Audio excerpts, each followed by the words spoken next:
Pelemahan nilai tukar atau kurs rupiah terhadap dolar Amerika Serikat, AS, yang terjadi saat ini diperkirakan akan mempengaruhi postur anggaran pendapatan dan belanja negara, APBN, 2023. Untuk diketahui, kondisi kurs rupiah yang ditransaksikan antar bank di Jakarta pada Selasa 10 Oktober 2023 pagi berada di level Rp15.682 per dolar AS. Meski menguat sebesar 0,07% atau 10 poin dibandingkan penutupan hari sebelumnya sebesar Rp15.692 per dolar AS, namun kurs rupiah saat ini sudah berada jauh dibandingkan asumsi yang ditetapkan Anggaran Pendapatan dan Belanja Negara, APBN, yaitu Rp14.800 per dolar AS.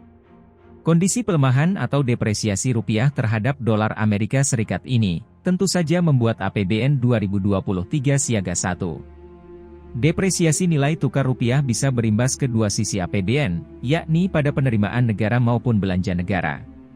Dari sisi penerimaan, pelemahan nilai tukar rupiah akan berdampak pada penerimaan negara bukan pajak, PNBP, terutama karena peningkatan penerimaan dari biaya ekspor. Sementara itu, dari sisi belanja, akan berdampak pada beban bunga utang pemerintah ke luar negeri.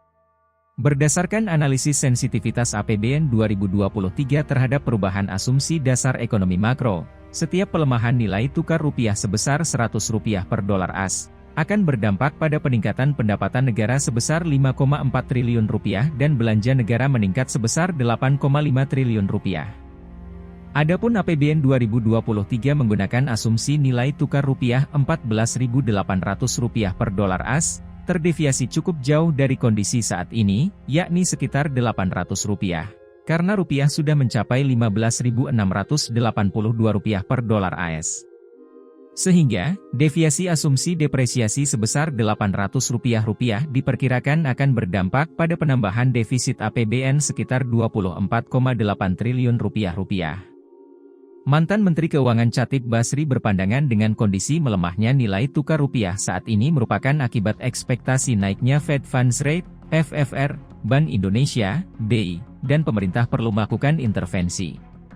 Mantan Menteri Keuangan, 2013 hingga 2014, tersebut menjelaskan penelitiannya atas apa yang disebut dengan The Impossible Trinity.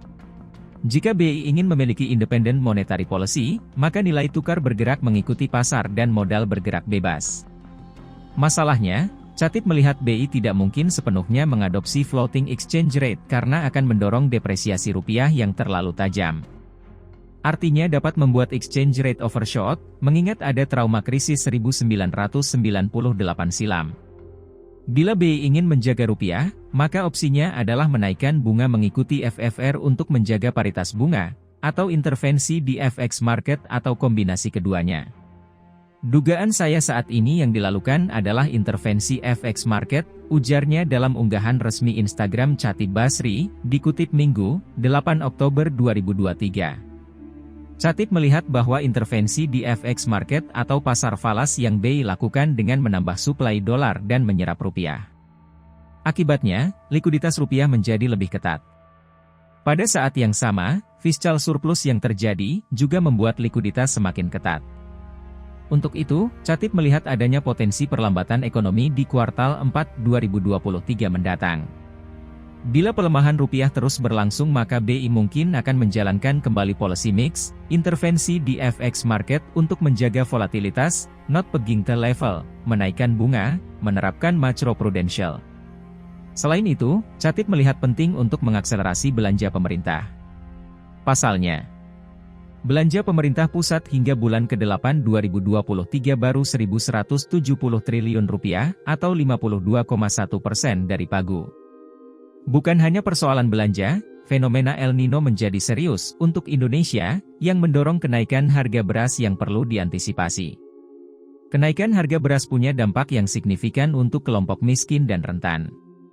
Jika harga beras terus naik, dan suplai dunia terbatas, maka subsidi untuk kelompok rentan perlu diberikan.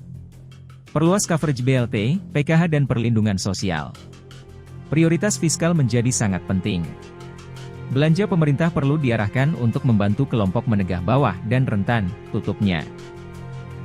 Halo, selamat berjumpa dengan saya Anika, pembaca berita podcastnews.id. Saksikan terus konten-konten menarik dari kami. Jangan lupa subscribe, like dan komen. Terima kasih.